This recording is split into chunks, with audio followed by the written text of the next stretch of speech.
ọ̀rọ̀ àṣírí ìràwọ̀ ó kọjá àjànàkú kọjá mo rí nǹkan fìrí. Ẹ jọ̀wọ́ bá a bá rérin ẹja sọ pé a rérin, bá a sì rérin ẹja sọ pé a rérin, ṣùgbọ́n a lè rí erin ká sọ pé a rí èkúté. Ìdí ẹ̀ tí Ọlọ́run fi kádàrá tó fi pè àwa wòlíì rẹ̀, tó fi pè àwa astrologers síta láti máa tú àwọn àṣírí tó rọ̀ papọ̀ mọ́ ìràwọ̀ kankan. Ǹjẹ́ ṣé ìwọ mọ̀ wípé àwọn ìpín ìṣẹ̀dá ìràwọ̀ kan wà tó bá ti di rainy season tí a mọ̀ nílẹ̀ Yorùbá ní àsìkò òjò, ọ̀dá owó máa ń dá wọn.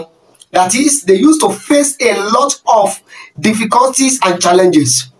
There are some stars during the rainy season, they will be facing a lot of difficulties and challenges. Àwọn ìpín ìṣẹ̀dá ìràwọ̀ kan dẹ̀ wà tó bá di ìgbà ẹ̀rùn, ìgbà yẹn làwọn náà máa ń fèsì challenges of difficulty in financial. Àṣírí Olúwa pẹ̀lú wòlíì rẹ̀, ó yẹ kó mọ̀ kí ló bá wáyé. Bàbá gbọ̀nyà mínú ní Jésù rán sí wa.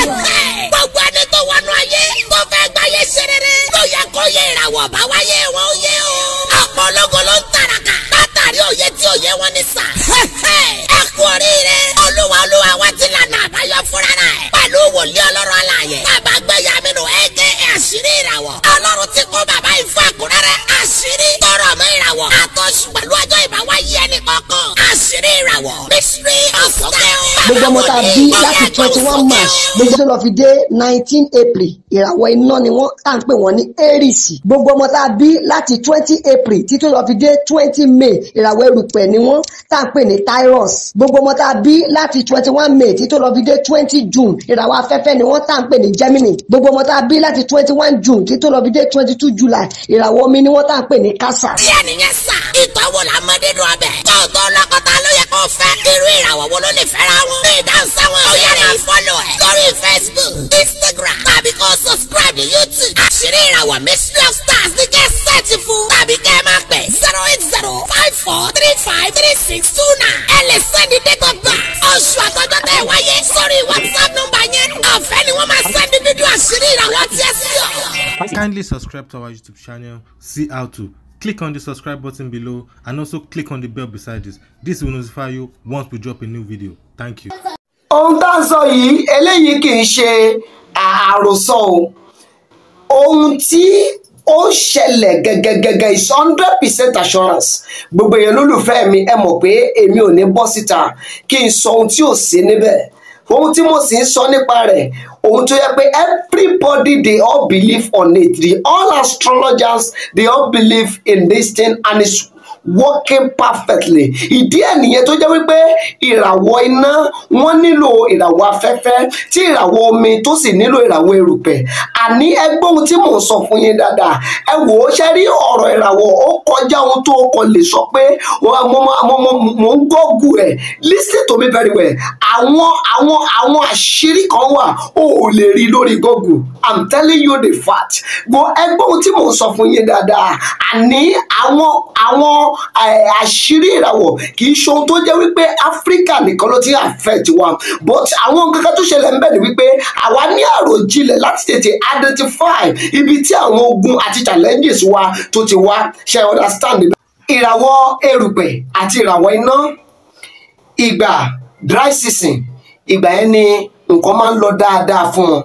Tó bá ti di rainy season, wọ́n máa ń fèsì a lot of difficulties and challenges.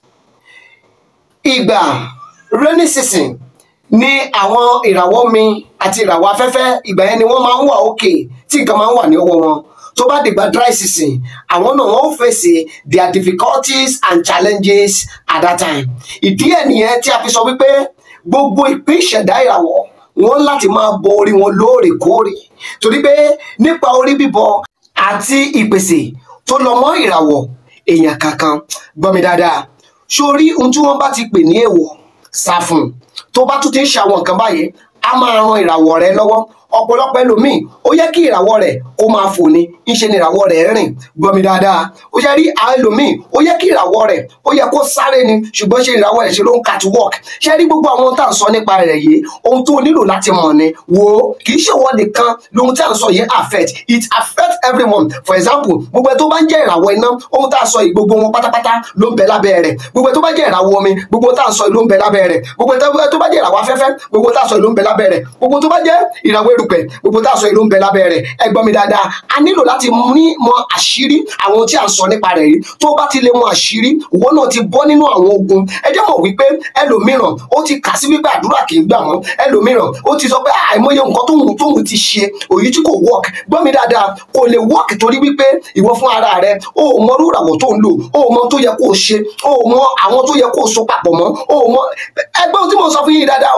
ẹ la etí sílẹ̀ kẹ́ gbọ́ dáadáa ṣe rí àwọn ìràwọ̀ wọ́n wà láti ran ara wọn lọ́wọ́ I read a lot of comments ṣùgbọ́n ṣe mọ̀ wípé we are on social media so ẹlòmíì ibi tí òye yé mọ́ òun ni ohun tó sọ yẹn a lè bá rú wọn jà ṣùgbọ́n mo kàn gbà ládùúrà wípé àná ò ní problem ó ò ní bọ́ sínú ìgbèkùn ayérayé ó ò ní bọ́ sínú ìgbèkùn sátánì wò ó dáadáa ṣe rí gbogbo àwọn ènìyàn tó jẹ́ wípé wọ́n ti kó sínú páńpẹ́ àwọn ń wá ọ̀nà àbáyọ wọn ò tí ì rí ọ̀nà àbáyọ gbogbo èyí tá à ń sọ yẹn à ń sọ fún àwọn ènìyàn láti má kó sínú páńpẹ́ bàbá tẹ̀ ti rí ẹ̀yin tẹ́ ti ṣí ọkọ̀ wọ̀ for example bẹ́yìn tẹ́ jẹ́ ìràwọ̀ iná tẹ́ ti lọ fẹ́ ìràwọ̀ omi àbí ìràwọ̀ erùpẹ̀ àwọn tẹ́ lè ṣe ó wà ẹ bá wa sọ̀rọ̀ lórí WhatsApp number wa àbí kẹ́ pè wá a máa sọ fún yín àbí gbogbo èyí tẹ́ bá jẹ́ ìràwọ̀ omi àti ìràwọ̀ erùpẹ̀ tẹ́yìn náà bá ti lọ fẹ́ ìràwọ̀ iná bí o bá ti lọ fẹ́ ìràwọ̀ tó takọ ìràwọ̀ ara rẹ̀ jẹ́ tún fún ẹ láṣìírí eléyìí ìràwọ̀ omi tó bá fẹ́ fẹ́ ìràwọ̀ erùpẹ̀ tó o bá tún ṣọ́ra o tún lè lọ fẹ́ èmi tó jẹ́ wrong side ó ní erùpẹ̀ tó bá omi ọ̀tọ̀ọ̀tọ̀ lọ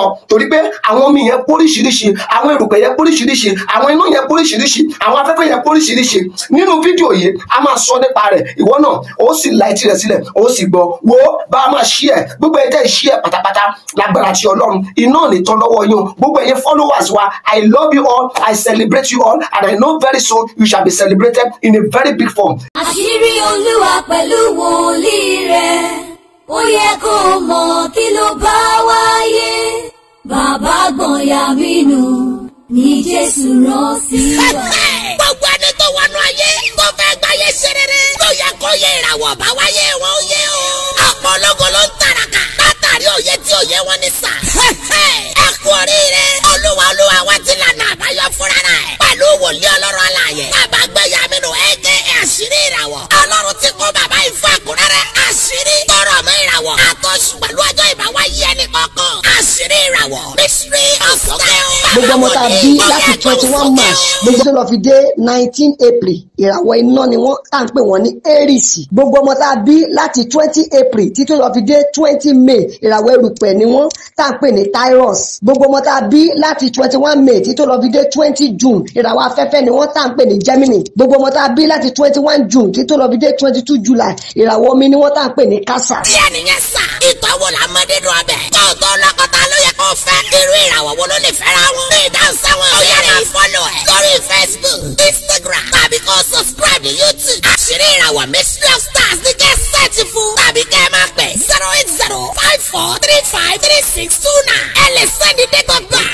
oṣù àtọ́jọ́ tẹ́ wáyé sórí WhatsApp number yẹn ọ̀fẹ́ ni wọ́n máa sẹ́ndí fídíò àṣírí ìràwọ̀ tí ẹ sí ọ. Kindly subscribe to our YouTube channel, see how to. Click on the subscribe button below and also click on the bell beside this. This will notify you once we drop a new video. Thank you.